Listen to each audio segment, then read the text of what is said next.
And precisely now we go live to Brazil as the heads of states of South American nations attend this meeting, gathered and also convened by the President Luiz Inácio Lula da Silva. Let's see. Now we have these live images from the Planalto Palace as heads of state and also representatives of different South American nations attend this gathering. As we see, the president of Guyana arrived at the Planalto Palace. Also, he's making his entrance to attend this gathering, this meeting of South American nations. As also, Guyana is one of the main partners of South American regional relations and also is one of the nations that has common borders with Brazil and Venezuela at the same time.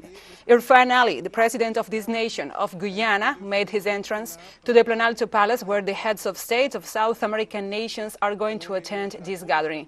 Let's see some context. Let's see some data regarding this gathering, this meeting. The presidents of South American nations, of 11 South American nations and the representative of Peru are going to attend this meeting. In this case, the representative of Peru is the president of the Congress, Alberto Darola, who is going to fill in for Dina Boluarte, the head of state, because she has not a vice president. She has not a second in office, so she cannot leave the nation, and also she doesn't have the permission of the Congress to leave the country. In this case, the other 11 nations are going to send their heads of state and the top high officials. In any case, they're going to be here to discuss regional issues. In the main topics of this agenda is going to be economic cooperation, the rejoining of UNASUR, or maybe the establishment of a new regional bloc, a new regional organization that can gather all the regions, all the nations,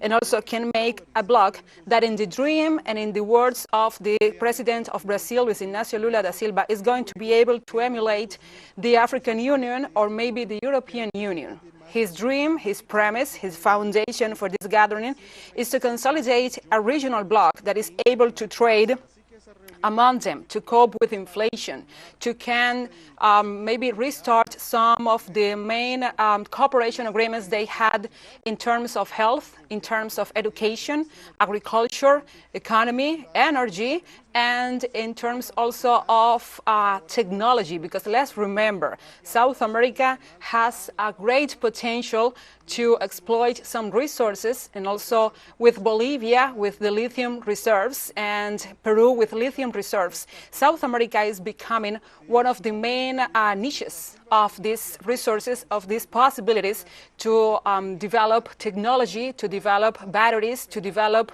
the main tools for the future technologies and for the present technologies also. Now, let's remember, this is the first time that many of these presidents are going to attend a meeting of this kind. In a decade, many of them had been changing terms, have been going in and out of office, and in this case, many of them are going to represent their countries for the first time in Brazil in a decade. In the case of Venezuela, as we know, during the terms of several right-wing presidents, such as Mario Abdo Benítez, such as Luiz Lacalle Pou, and such as the former president of Brazil itself, Jair Bolsonaro, Venezuela was estranged from the regional blocs, from the regional gatherings, but in this case, this meeting marks Venezuela's return to the regional integration mechanisms. This is one of the main gatherings, and this is a milestone, not just for Venezuela, but for the region.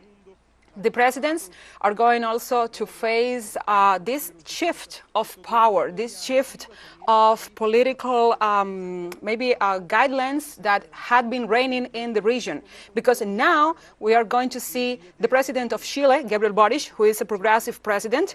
We are going to see President Luiz Inácio Lula da Silva of Brazil, who is more concerned about the social issues of his country and the poor of his country. And also he's more concerned about the integration, the solidarity, the ways to make Latin America to walk as one. We're going to see Socialist President Nicolás Maduro Moros, who is also one of the main heads of state in terms of the leftist guidelines, and also he's one of the main progressive presidents in Latin America in terms of politics. And also we are going to see attending the gathering President, as I was saying, Lula da Silva, President Maduro, we have President Gabriel Boric, but also it's going to be a diversity of thinking, a diversity of ideology, a diversity of maybe the economic thinking and models to impose in any country. Because we're going to see also President of Ecuador, Guillermo Lasso, who is a right-wing lead president, and also he is a neoliberal, a banker, a trader. He's more concerned about finances, and who is also facing an one-of-a-kind situation, because Guillermo Lasso is not the president of Ecuador in law. He's the president of Ecuador in fact, because of the impeachment he was facing, and he dissolved the Congress of that South American nation. We're going to see also Mario Abdo Benitez, who is going to fill in for Santiago Peña, who is going to assume office in August this year. We're going to see also Luiz that he had several statements and several positions regarding Venezuela, regarding Cuba, and regarding other progressive regional governments. And that is going to be an interesting gathering. They are going to discuss the potential of the region, and in any case, how to move forward. Despite this diversity, despite their differences, despite this mosaic that is as Latin America right now. Now we are going to see other presidents that are arriving to the Planalto Palace. We can see that there is a guard of honor, the military in their customs, in their ways to receive these heads of state, these presidents that are going to attend the gathering and the summon called by the president of Brazil, Luiz Inácio Lula da Silva. This is one of the main promises, the main campaign promises of Lula, that he is fulfilling now, 1 year later of assuming power, of taking power, and is to call together Latin America, is to enhance his relationships with other nations, and is going to promote unity, to promote cooperation above all the differences and above all the ways that every president has. Now we see the head of state of Ecuador, Guillermo Lasso. Let's remember some data, some information we were offering regarding Guillermo Lasso. Guillermo Lasso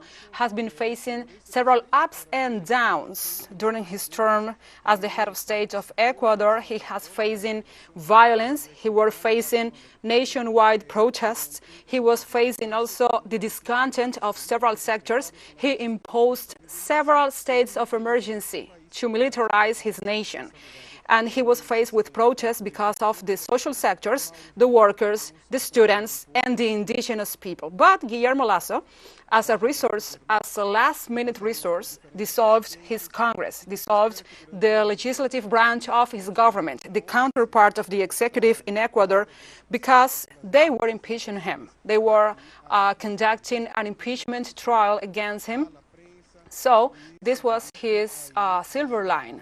This was his last resource to stay in power for more time. Now, Guillermo Lasso attends this meeting, this gathering, as the head of state of Ecuador, but he's going to expect to be out of office in 2024, as his country is now convoking to snap elections, after the dissolution of the Congress, after he called the resource named or dubbed cross death. That is the dissolution of the Congress, and immediately at the moment, at the second, the government of a nation is also dissolved without a Congress, and the head of state is calling for this resource. Now Guillermo Lasso is attending with his entourage. He is attending this meeting, and also he's making his entrance to the Planalto Palace. Let's recall some things also in this moment. The Planalto Palace is one of the main venues in Brasilia, is the seat of the government, is the place where the president and also the Congress have their gatherings, have their meetings, and this is the place where the head of state of Brazil emits all his powers and sits. Finally, that's the bottom line, where does this venue. But in January 2022, 2023, after taking power, the assumption of power, the inauguration of the president, Luiz Inácio Lula da Silva, for his third term. Let's remember, this was one of the main venues that was assaulted and took over by the protesters and the supporters of the former president Jair Bolsonaro, who were making a copycat. They were mirroring the assault of the capital of the US after the election of Joe Biden as the president of that nation. So this is one of the main data, it's not a fun fact, but maybe it's an interesting fact about this venue. This venue was assaulted. This venue was took over. This venue saw the disruption of the democracy in Brazil, and now is seeing the reunion, the gathering, the cooperation of Latin American leaders and also of Latin American heads of state. Another president is arriving at the Planalto Palace, the president of Paraguay. In this case, let's see the president of Paraguay, who is Mario Abdo Benítez. The president of Paraguay, Mario Abdo Benítez, who is the outgoing president, because that nation held nationwide and general elections that saw Mario Abdo Benítez going out of office and saw the entrance in power, the assuming of power of Santiago Peña, who is a young economist, who is a neoliberal leader, but has another approach to the progressive leaders of the nation. Mario Abdo Benítez is still sitting in power, as he is still the head of state of this South American nation, and he's going to be as the president, acting as president, until August 15th. That is going to be the day of the inauguration of Santiago Peña as the new head of state of that nation. Now we can see that Mario Abdo Benítez, as the other heads of state, is received by the Guard of Honor at the Planalto Palace and also by the high and top officials of Brazil, and he's making his entrance. All of these heads of state, they are arriving as part of the protocol, as part of the event agenda, and they are going to be holding a private gathering, because this is not going to be an open gathering, an open discussion. This is going to be a closed-door gathering convoked by the President, Luiz Inácio Lula da Silva, and they are going to discuss these main issues, these main topics for the region. Let's remember, this is not, and I'm stressing the not, this is not a UNASUR gathering. This is a gathering of South American nations. This is a way to enhance and to find a new mechanism of integration, because this is a new future. This is not the same Latin America. This is not the same systems. This is not the same region as it was when UNASUR was founded, when UNASUR was created.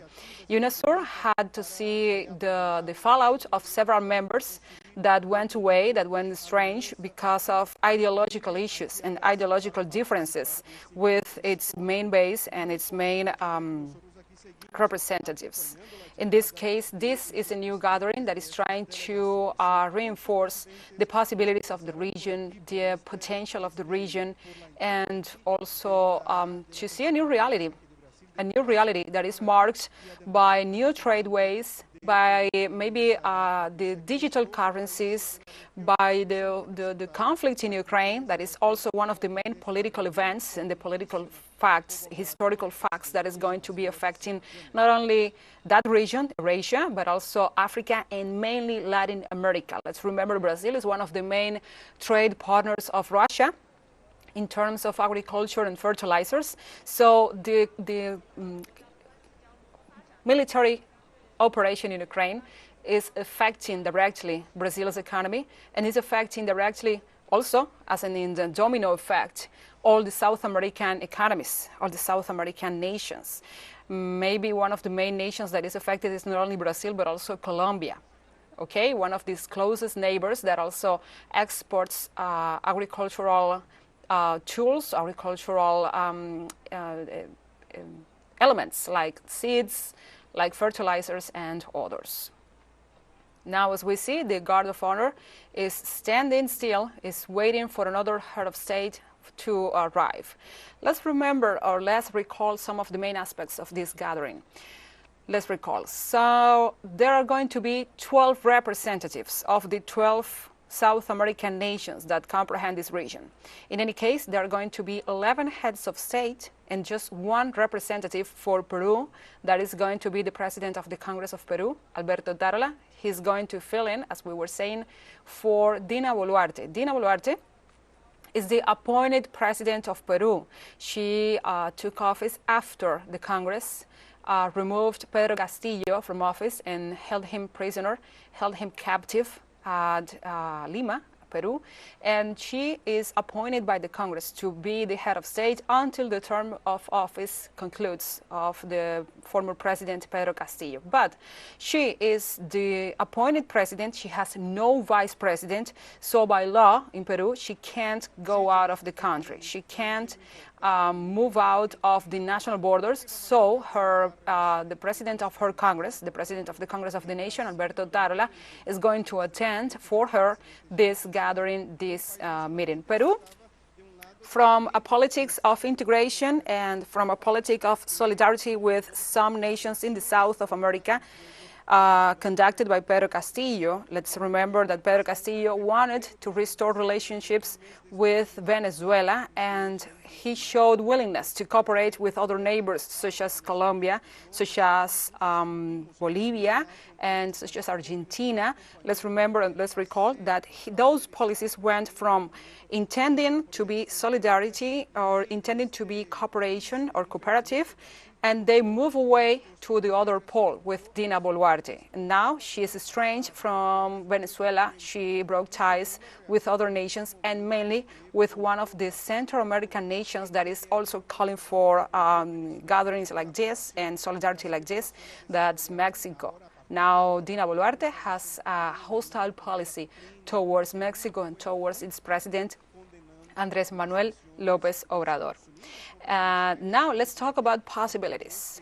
Let's talk about possibilities. Yesterday, in their private meeting and then in their joint press conference to the public, the president of Brazil, Luiz Inácio Lula da Silva, and the president of Venezuela, Nicolás Maduro Moros, they were talking about their dream, their intentions, maybe their projections of a common currency to trade in the region.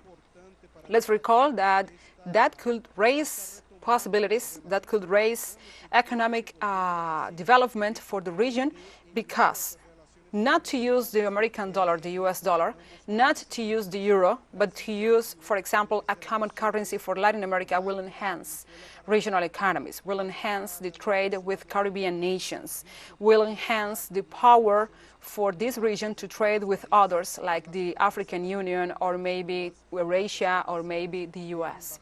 This would undermine and will bring down the trading power of the dollar and also the economic power and hegemony of the US dollar, and will bring forward the resources of Latin America. We will be bringing forward the power in agriculture of Brazil, the power in oil of Venezuela, the power in maybe tourism and other resources of Colombia. Let's think about it, because that could be a very positive shift for the Caribbean. That could be a very positive shift for South America, and why not for the world. Other of the topics that those both heads of state they discussed yesterday, we are referring to Venezuela's President Nicolás Maduro Moros, who is visiting Brazil since Sunday night, and the President of Brazil, Luiz Inácio Lula da Silva. They were discussing also the two main topics: the possible entrance of Venezuela to the BRICS group, and also the sanctions imposed on Venezuela by the West and by the US. Lula was saying that he is favorable, that he is open, that he is willing for the integration of Venezuela to the BRICS community, the BRICS group. There are Russia, India, there is Brazil also, and there is Argentina. There are several nations that also are composing this bloc. this group, there is also South Africa. Those are emerging economies that could lead the world in some point and that have the power to shift the trade, to shift the markets, and to shift the economies. Now, the entrance of Venezuela, let's recall, they were saying there are so many applications. Over 30 nations are applying to enter BRICS. And this is a way to face other regional blocs or other economic blocs and military blocs like the G7. Okay, is a way to confront the hegemony and the interference of other hegemonic nations and more potent nations and the ruling in the world. And now the president, the head of state of Chile, Gabriel Boric, he's making his entrance. He's coming in to attend this gathering of South American nations. This is an interesting head of state to invite, and also this is an interesting guest to have in Brazil right now. Let's remember, or let's recall, Boric is a former student, a former protesting student. In his years prior to his office, to his term in office, he was a social leader, a student leader, and he became president after one of the main social crises and social outbursts in Chile. We can recall the last quarter of 2019. And I beg your pardon if I'm making a mistake there, but I think from October or from November of 2019, the students in Chile, they were rising up against the government policies of Sebastián Piñera. And the indigenous Mapuche communities, they were also rising up against Piñera, against his neoliberal policies that were putting aside the interest of the lower social sectors. And now we see a president that is not only coming from those sectors, but that is also a young president, because Gabriel Boric is under 40 years of age. Okay, he's a really, really young president with fresh ideas, but he has not taken the lead towards the left. He remains in some center leading to the left, maybe presidency. He is trying to bring forward a new constitution in Chile that is going to be one of the main achievements of the protesting movement. And he's also trying to integrate some of the indigenous groups and social groups in his policies. Nonetheless, he had failed to bring forward his own project of constitution, and now the right-wing groups are bringing forward theirs. But that is a way to enhance democracy, to listen to all the voices and to give participation to all the sectors. Chile, that we know, is one of the South American nations that faced a dictatorship in their history, in their ways, and also that left a mark. Okay, that left maybe a bruise in their history, in their collective memory, and now they want to move out from that stage, move out and move on from that period of times and from the dictatorship of Augusto Pinochet. And now that the presidents are entering, that the presidents are arriving, let's recall the list of the main presidents that are going to be here. Attending the gathering, and he already arrived, is the president of Venezuela, Nicolás Maduro Moros, the president of Paraguay, Luiz, Mario Abdo Benítez, also the president of Guyana, Irfan Ali, and the president of Chile, Gabriel Boric. Those are the presidents attending this gathering that already have arrived to the Planalto Palace in Brasilia to attend this gathering of South American nations summoned and convoked by the president of Brazil, Luiz Inácio Lula da Silva. And other presidents must make the entrance, must be here attending this gathering and attending to the discussions, the possible discussions of this private gathering. We are expecting also the president of Argentina, Alberto Fernández, that is going to conclude his term in office also, and he appealed to not be re-elected. He announced he's not going to run for re-election in the South American country. But he has been one of the progressive presidents of this nation with Peronism behind his back, also and over his shoulders. That is a legacy that he cannot betray, that is a heavy patrimony and inheritance he has in his politics.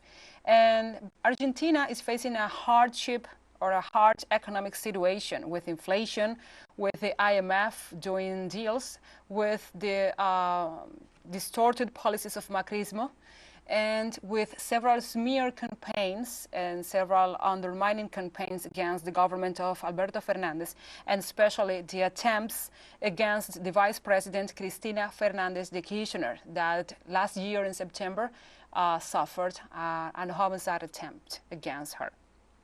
In any case, Alberto Fernandez is one of the main figures that is going to attend this gathering. I think is one of the most mature presidents, for saying that in some way, is one of the most mature presidents to attend this gathering. And if you think about it, this is going to have Lula heading the gathering. Lula is in his third term. Lula is also a very experienced, very experiment, has many expertise leading his country. And Lula is coming from a moment in Latin America where he shared this type of gatherings and shared politics with really, really progressive leaders that now are absent. He's coming from another generation, the generation of Fidel Castro in Cuba, the generation of Hugo Rafael Chávez Frías in Venezuela, and he's coming from the moment in history that saw the creation of the ALBA, the creation of other international cooperation mechanisms, and also the creation of common funds, the common grounds to enhance regional politics and regional cooperation. Lula is coming from that moment.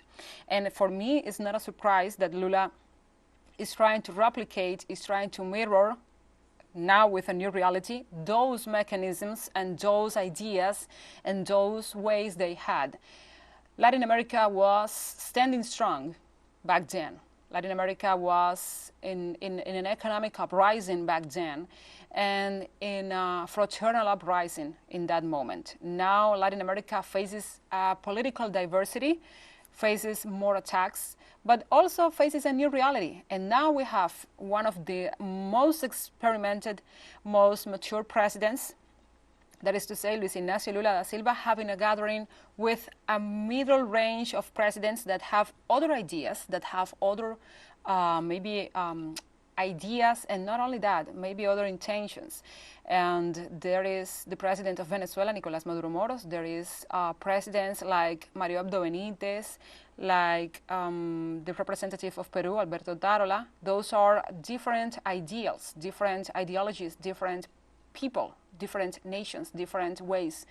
And they have also young presidents like Gabriel Boric. As I was saying, he's under 40 years old. So he sees this with a new perspective, with a fresh perspective. And we have this gathering that has all the poles, all the ages, all the ideals of Latin America converging in one point. Now, as we see, we have other head of state arriving at the Planalto Palace.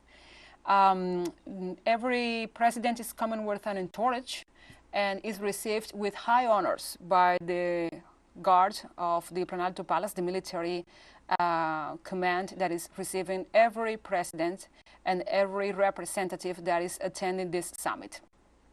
In just seconds, we are going to clarify and explain which head of state is arriving, but is to say that we are expecting other, and we just saw coming in the presidents of Chile, of Paraguay, and also the president of Venezuela. And now we see one of the main figures, also one of the main attendees, the main guests to this gathering, Luiz Arce Catacora, the president of Bolivia, one of the presidents that has sustained, that has remained in power despite many attacks. And he's coming from the movement towards Socialism Party. That's the party founded and in power thanks to other Latin American leader, Evo Morales Aima, one of the indigenous leaders that also came from a background of progressive ideals and for more human policies. And Luis Arce Catacora is attending this gathering, and this is one of the main guests, and I'm going to tell you why. First, this is an experienced leader, not only as a president, also as an indigenous leader. He has sustained and he has enhanced the presence of his people, the Aymara people, in his country. He faced the pandemic, he faced the demise and the removal from office of Evo Morales Ayma in 2019. He saw the coming back of Evo Morales to his country, and he has the heritage of that leadership. He has the path paved because of Evo Morales, but he has done the things on his way. Okay, and now Bolivia had discovered these lithium reserves, these lithium enormous resources that Bolivia has, and shares with Chile and shares with Argentina. And let's recall, lithium is one of the main resources right now. It's called the white gold because of its use in technologies, because of its use in batteries, because many of the worldwide technologies and industries need lithium to function. So this is one of the countries that comes to the gathering with a prosperous economy. Bolivia is the country with the highest economic growth in the last year. Let's recall, that data is coming amidst a big recession for the region and a big recession for the world, but Bolivia grew in this time. The GDP of Bolivia came up in this time, and those are great numbers, those are great data that shows the policies of one president and one party, okay? Luis Arce Catacora and the movement towards socialism. In this case, Luis Arce Catacora is also one of the presidents that maybe in his times as a leader saw this mechanism of integration, saw the creation of ALBA, the Bolivarian Alternative for the Peoples of Our America, and he shared his time with Evo Morales in power. Okay, Evo Morales bringing Bolivia forward to these mechanisms together or alongside Lula in that time, alongside Fidel Castro, and alongside the government of Venezuela led by Hugo Chavez. And in this case, I think this is one of the presidents that is going to bring in his expertise, but is going to be open also to new ideas and to new ways to do things in Latin America. Dentro de pocos minutos, entre los presidentes y jefes de Estado y de Gobierno de los pueblos de América del Sur. Todos los detalles, por supuesto, se lo estaremos dando a través de nuestras pantallas. Por el momento, despedimos este avance.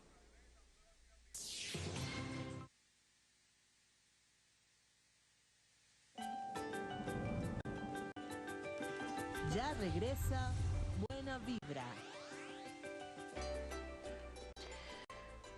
And also, we continue to expect the arrival of these heads of state and these presidents of the region of South American nations, the representatives of South American nations, that is going to attend this gathering convoked and called and summoned by the president of Brazil, Luiz Inácio Lula da Silva.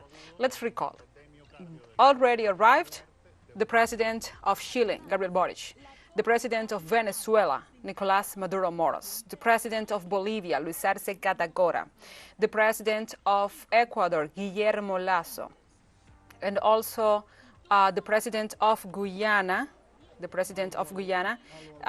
Imran Ali. So there are other presidents, there are other heads of state that are expected to arrive in the course of the day, in the course of the morning, that is going to attend this gathering. Let's recall, maybe in this case, they are going to discuss other regions, but the president of Venezuela, Nicolás Maduro Moros, arrived first, okay? Arrived earlier and had a private meeting yesterday with the president of Brazil, Luiz Inácio Lula da Silva. That meeting, I think, not only sets the ideas of what is going to be the future of the relationships between both nations, between Venezuela and Brazil. That meeting also marks and sets the tone for this gathering. Okay, it's going to be a gathering not just to maybe catch up regarding politics. It's also be a way to discuss how amongst the differences, how amongst different models of economy and models of ideology, those nations, these 12 nations, are going to get in accordance, are going to get in an agreement to move forward and to face global challenges, to face what is to come. What is to come. And as we know, we can recall what's happened, okay? What happened, the global recession, happened the COVID-19 pandemic. And this is the aftermath of those big events, those major events that turned upside down the economies and the ways of living of these nations and the world in general. So maybe this is going to be the first of other gatherings, of other reunions, of other discussions regarding regional politics, regional economies, and the ways to enhance the regional richness. We are also expecting other heads of state. We are expecting other representatives of South American nations to come and attend this gathering called by the President of Brazil, Luiz Inácio Lula da Silva.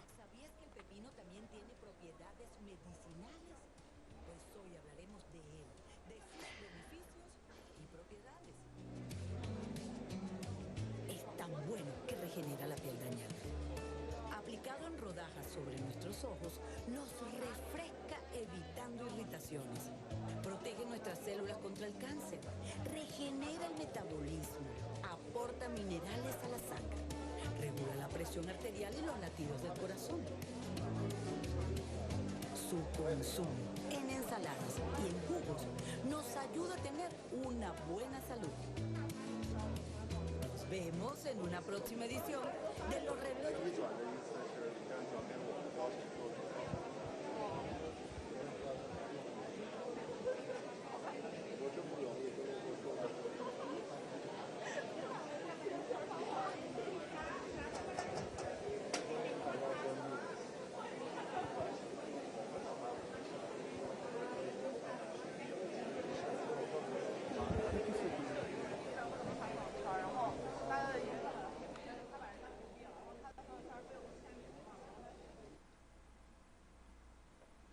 And we were watching live the attendance, or maybe the arrival of several heads of state to this South American heads of state gathering called by the President of Brazil, Luiz Inácio Lula da Silva, and convened in the Planalto Palace in Brasilia, the seat of the Brazilian government in the South American nation. We will